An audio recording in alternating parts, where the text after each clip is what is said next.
This machine can do an RTJ groove. An RTJ groove, or sometimes it's called a ring joint groove.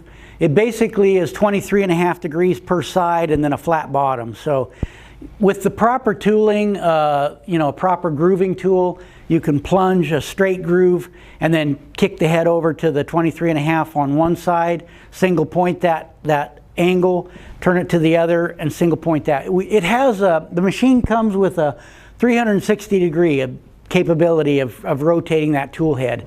And so, so yes, it can do chamfers, bevels.